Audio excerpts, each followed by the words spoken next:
the foundations to what turned out to be a pretty good bloody country at the end of the day. Wouldn't you agree with that? Yeah. We're a fucking good country here. Australia, mate. It's the way to go. I lost my spot. Hang on. Blah, blah, blah, blah, blah, blah, blah, blah, blah. Okay, here we go. They were forced to build this country under the iron fist of colonial rule. It was work or die. People don't seem to realise that many English families at the time also went through their own version of the stolen generations, where their husbands, fathers, sons, and even in some cases daughters, wives and mothers were forcefully removed from their families and deported from their homes, never to be seen again. Yep. In many cases, these people died of starvation, exposure, malnutrition, exhaustion, dehydration, or being executed for not bloody working.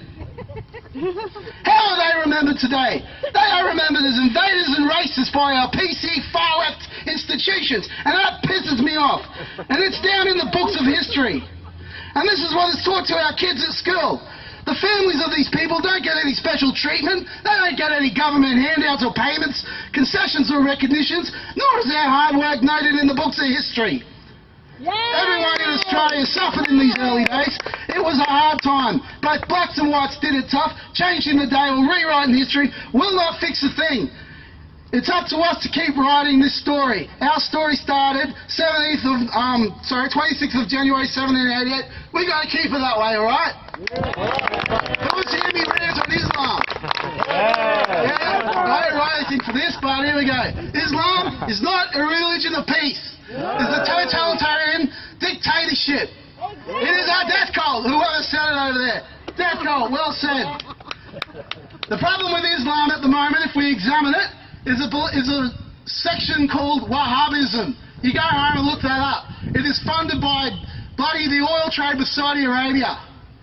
It is radicalising us, our Muslim population. It is being taught in the mosques, Islamic skills, and I think the first speaker touched on it a bit. What has to happen is we have to get rid of that. We have to stop this professional dogma of Islam and reform it to the Ahmadiyya belief, which is not it's still a sect of Islam, but it wants to assimilate into Western values. You go home and look that up. I'll still ranting on Islam here, okay. Who was it that spoke first up? It was David Truman. David Truman. He said something about Abdullah Muhammad and how that guy takes money from Saudi Arabia.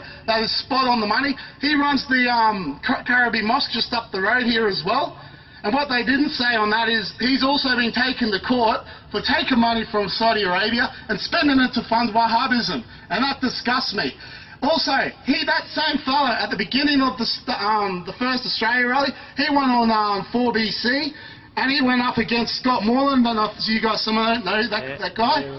But they didn't interview him. They put that Abdullah Muhammad on to interview him as well. What kind of bias is that? They're giving a radical Islamist airtime to promote his death cult ideology.